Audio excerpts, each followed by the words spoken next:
12 제자를 택하신 예수님께서 우리에게 새로운 복을 말씀하셨죠.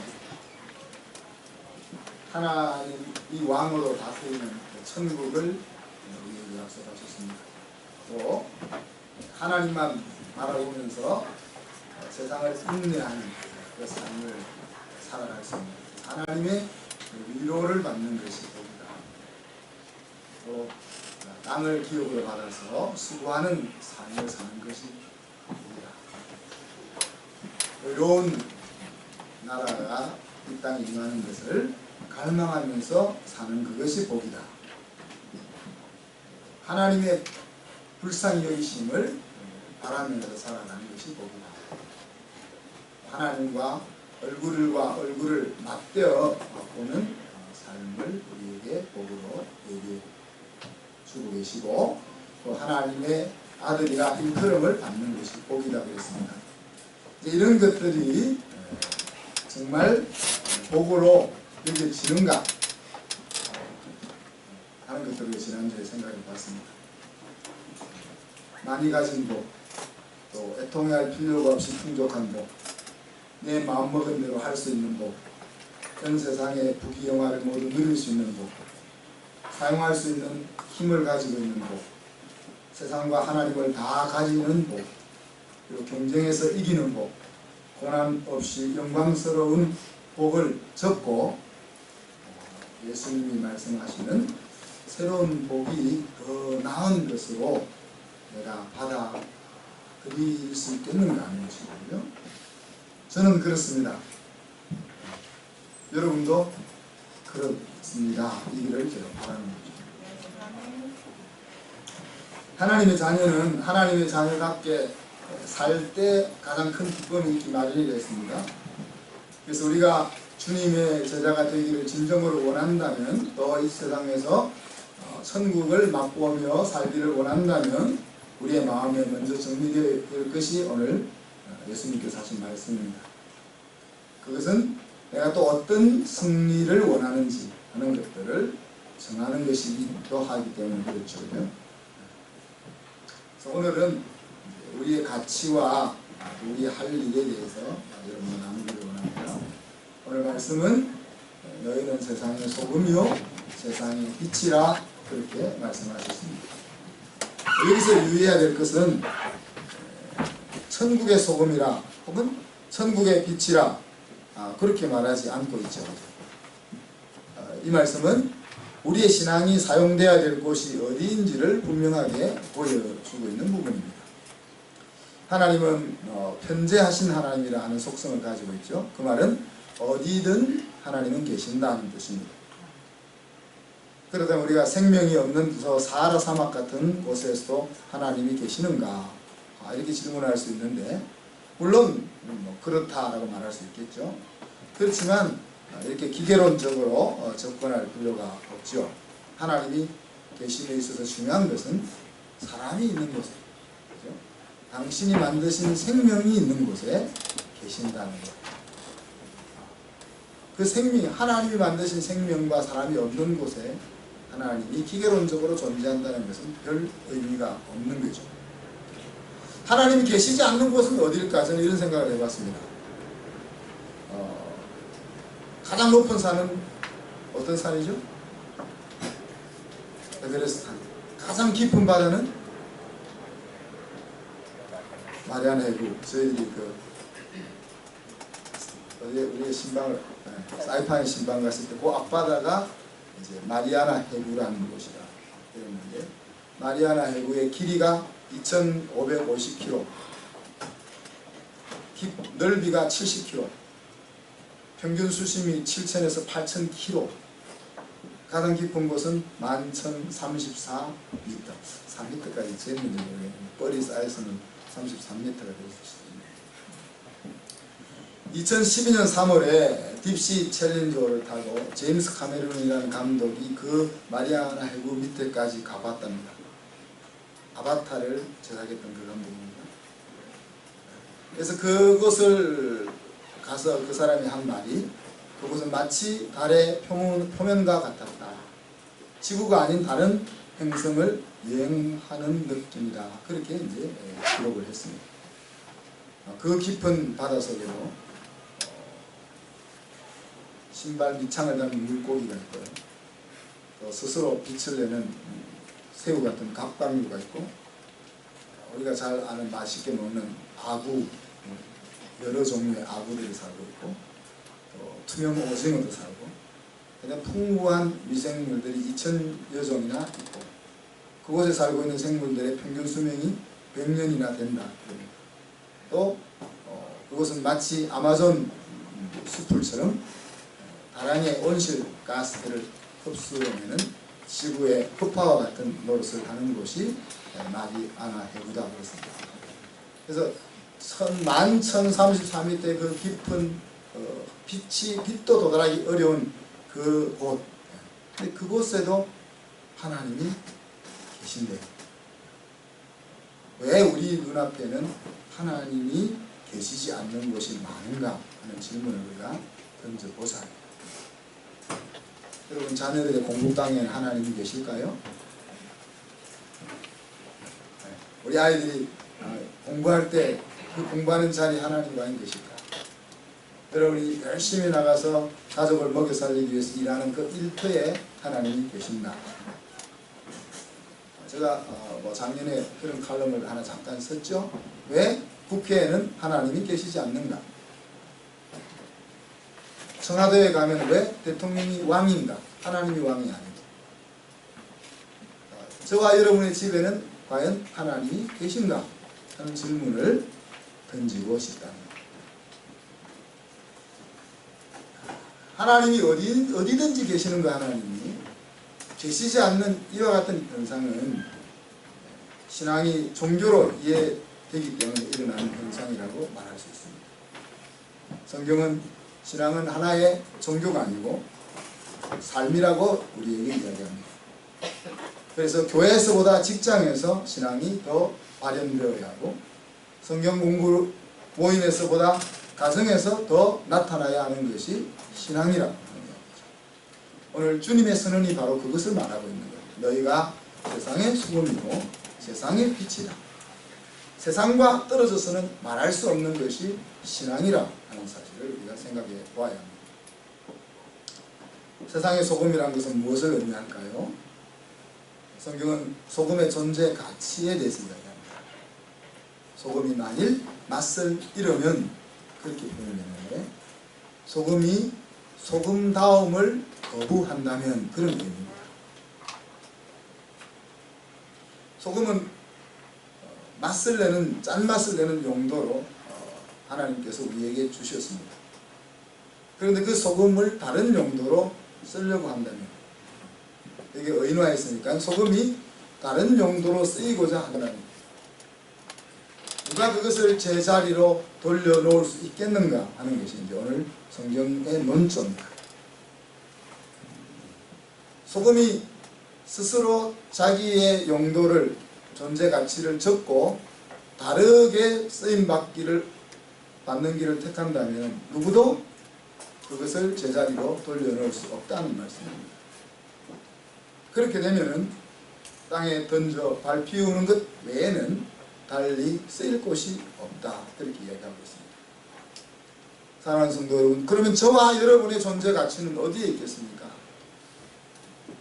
가장 중요한 것은 우리가 아무것도 하지 않더라도 하나님의 아들, 딸이라는 것 자체에 우리의 가치가 있는 것입니다. 그런데 오늘 이 세상의 소금이라는 맛과 그 말씀과 빗대어 보면 우리가 하나님의 아들, 딸의 모습을 드러내는 그것이 우리의 중요한 가치다 하는 이야기입니다.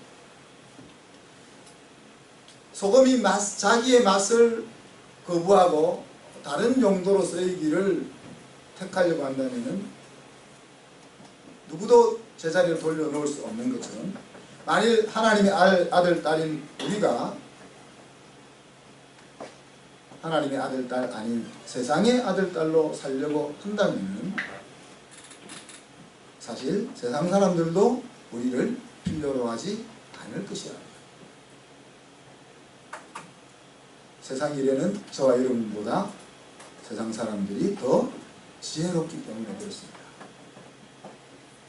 그래서 믿는 사람의 가치는 믿음의 바른 모습을 강하게 바로 드러내는 그곳에 우리의 가치가 있다.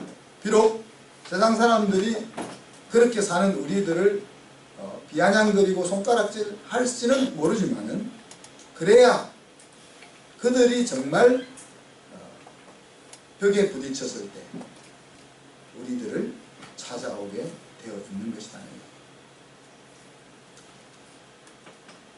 저와 여러분은 세상에서 하나님의 딸은 어떤 사람이어야 하는가 하는 것을 보여주는 표본으로 하나님이 우리를 이 세상에 남겨두고 있다는 것.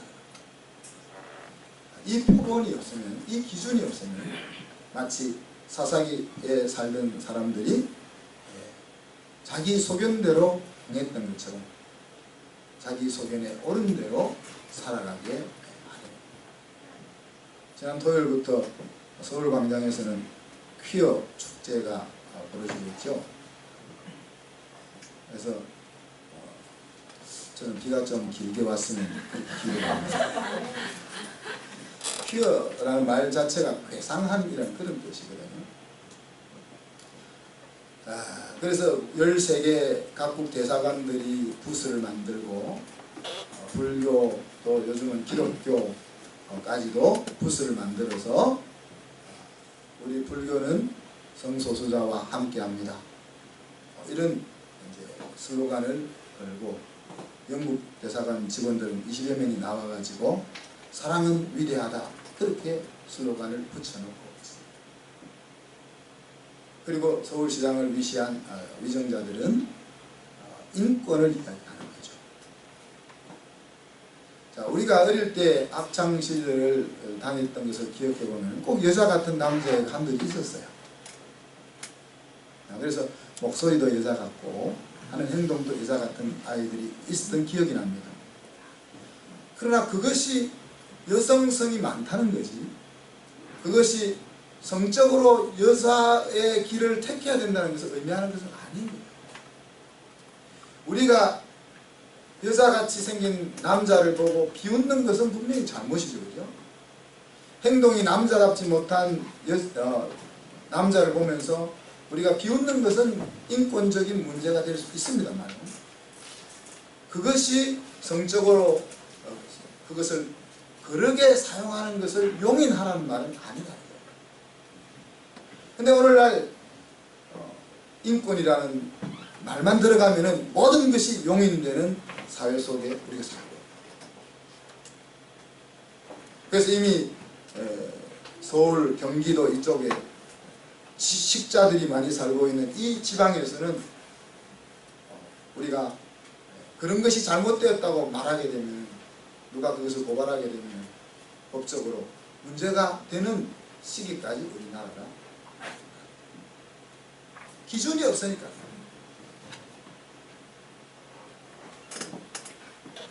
예수님께서 우리를 또한 세상의 빛이라고 말했습니다.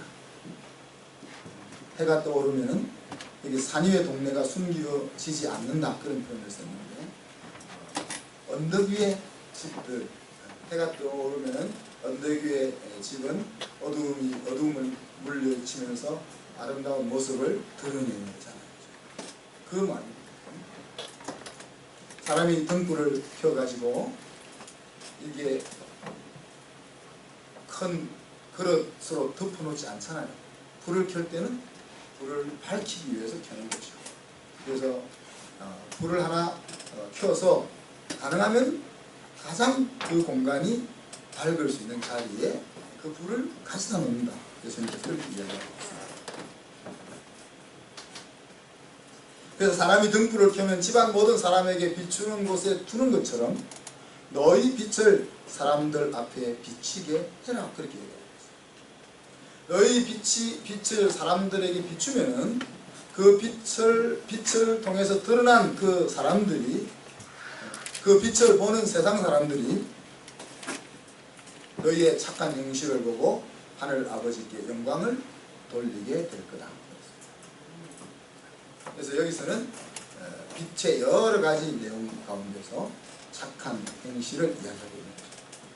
그래서 제가 아내들에게 남편에게 착한 행실을 좀 하라 그랬지 않습니까? 신랑을 사랑한다 말로 하지 말고 신랑이 아내가 나를 향하여 착한 행실을 보여주고 있는 것이 느껴지도록 일주일에 최소한 하나는 좀 해주었으면. 잘 되고 있습니까? 남자들이 대답해 보세요. 잘 되고 있습니까? 각각 집마다? 대답이 안 됩니다. 아니라고도 말할 수 없는 이 현상.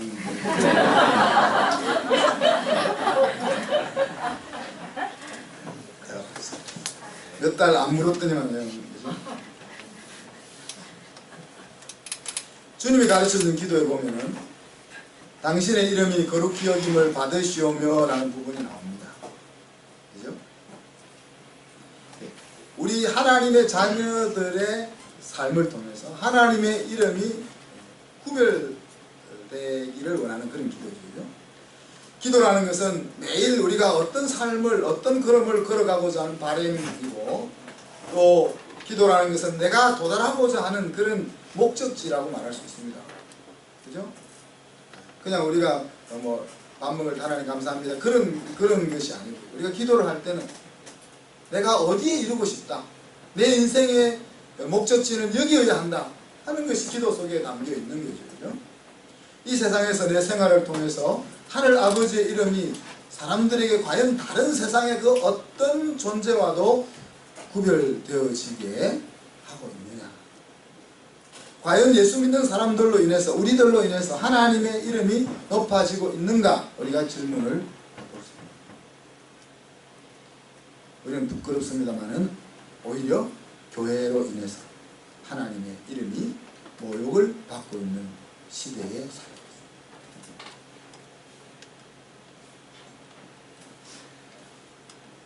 또 한 번 우리 마음속에 질문해 보았으면 좋겠습니다. 나는 빛인가? 요한일서 2장 8절 11절을 보면은 다시 내가 너희에게 새 계명을 써노니 그에게와 너희에게도 참된 것이라. 이는 어둠이 지나가고 참빛이 벌써 비칩니다. 빛 가운데 있다면서 그 형제를 미워하는 자는 지금까지 어둠에 있는 자요, 그의 형제를 사랑하는 자는 빛 가운데 거하여 자기 속에 거리낌이 없으나 그의 형제를 미워하는 자는 어둠에 있고 또 어둠에 행하며 갈 곳을 알지 못하나니 이는 그 어둠이 그의 눈을 멀게 하였음이라. 그렇게 말했습니다. 여기서 요한 사도는 어둠의 형태 하나를 소개하죠. 뭡니까? 형제를 미워하는 행동이 바로 어둠의 형태다. 아내를 미워하는, 또 남편을 미워하는 것을 꼭 좋아하고 싫어하고 이런 관점에서 보지 마시고요. 무관심도 미워하는 것 중에 하나죠. 배려하지 않는 것도, 못하는 것을 계속 요구하는 것도 미워하는 것 중에 하나인 것 같아요. 여러분, 남편을 바꾸려고 하는 생각을 아예 접으십시오. 안 바뀝니다. 아내를 바꾸려고 하는 생각을 아예 접으십시오. 안 바뀝니다. 우리가 접고 나면 혹시 바뀔 수 있습니다. 혹시. 접지 않는 이상 절대 안 바뀝니다. 그러니까 안 접으면 내 마음만 힘든 거예요. 접으면 바뀔 가능성이 있으니까 접는 것이 좋습니다. 이체 행동은 형제를 사랑하는 것이다. 에베소서에서는 너희가 전에는 어두움이더니 이제는 주 안에서 빛이라고 했습니다. 하나님 밖에 있을 때 우리는 어두움이라고 했어요. 그렇지만 예수 안에 들어옴으로써 우리는 빛이 되었다 그랬어요. 그리고 그 빛의 열매는 모든 착함과 의로움과 진실함에 있다고 그랬어요.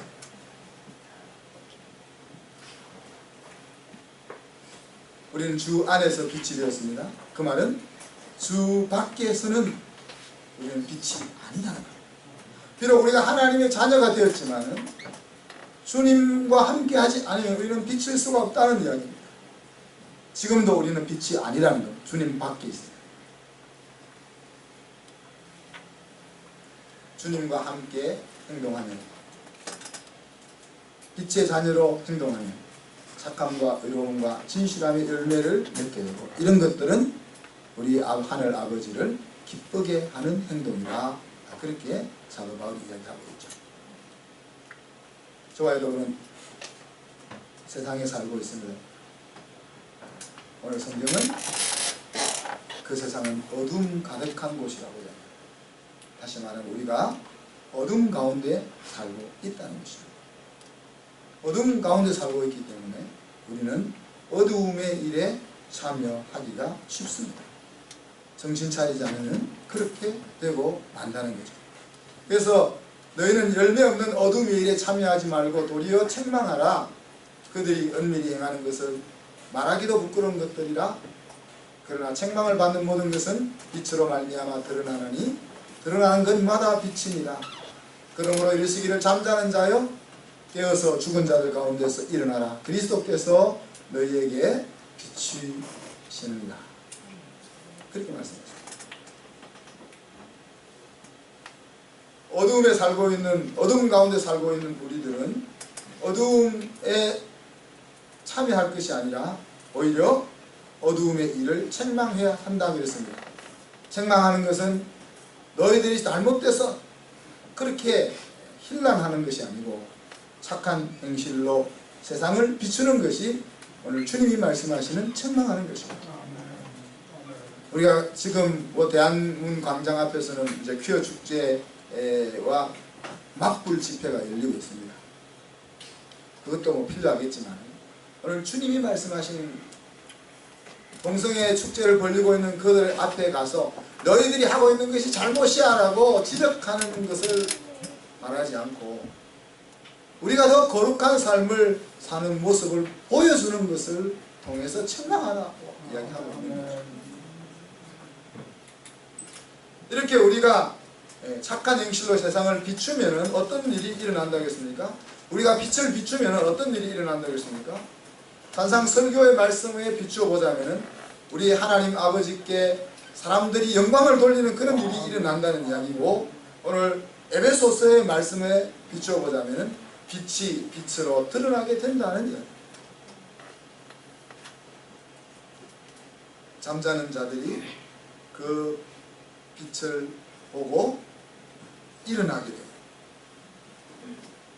빛을 보고 일어난다는 것은 그 인생이 회복되는 것이고 그가 하나님으로부터 받았던 소명을 회복하게 되는 것을 얘기하죠. 에베소서에 보면은 사람을 네 종류로 분류했습니다. 죽은 자, 잠자는 자, 깨어있는 자, 일어나 빛을 받는 자. 죽은 자는 하나님의 생명이 없는 자연인을 이야기하죠. 잠자는 자는 하나님의 생명을 가지고 있음에도 불구하고 자기가 하나님의 자녀인 줄 모른 채 혹은 알면서도 그들과 함께 누워있는 사람들을 이야기합니다. 그리고 깨어있는 자는 이제 내가 하나님의 자녀구나 하는 것을 깨닫고 정신을 차린 사람이고, 일어나 빛을 받는 자는 누워있던 그 자리에서 일어나서 그리스도의 빛이 비치는 그 자리에 서게 되는 것입니다. 이 말씀에 따르면 저와 여러분은 빛은 아니지만 그러나 주님이 주시는 그 빛을 받아서 비출 수 있는 감사체다 하는 이야기입니다.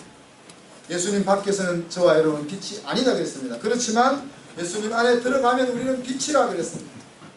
그래서 주님으로부터 받은 빛을 비출 수 있는 것입니다. 예수님께서 하나님께서 일러주지 않은 것, 보여주시지 않은 것에 대해서는 하나도 행하지 않는다, 행할 수 없다고 말씀하셨습니다. 우리가 하나님과 함께 동고동락하면서 배우지 못한 것은 우리의 삶 가운데 나타날 수가 없는 것입니다. 우리가 주님과 함께 동행하고 동고동락하면 거기서 배우는 것이 우리의 삶 가운데 빛으로 나타나게 되는 것입니다.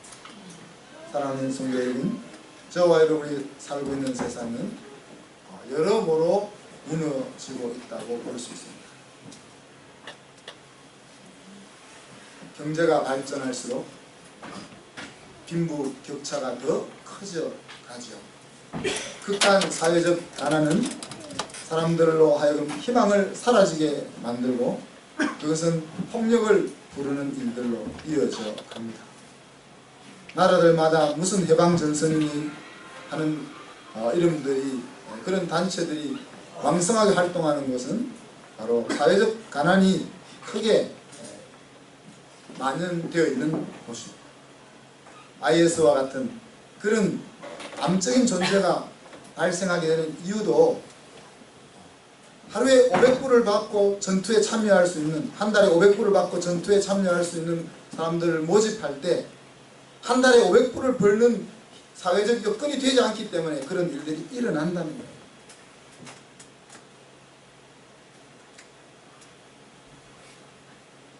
가난하게 자란 학생들은 청년이 되어서 사회를 부정적으로 바라보고 사회를 뒤집어 엎고자 하는 마음으로 승리를 하게 됩니다. 그래서 우리 스스로 열심히 해서 우리만 잘 살면 되는 것이 아니라 우리가 몸담고 있는 사회가 다 함께 더불어 잘 살 수 있는 곳으로 이끌어 가는 길들을 우리가 게을리하면은 그 여파가 우리 자녀들에게 그대로 미친다는 것들을 우리가 기억해야 할 것입니다. 빛이 없는 세상은 흑암이 빛 노릇을 하게 됩니다.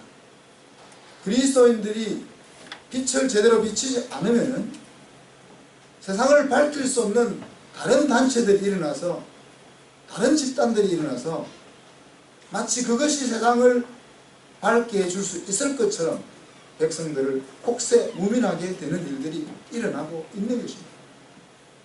그리고 점점 더 도덕적으로 사회가 무너져 가고 있습니다.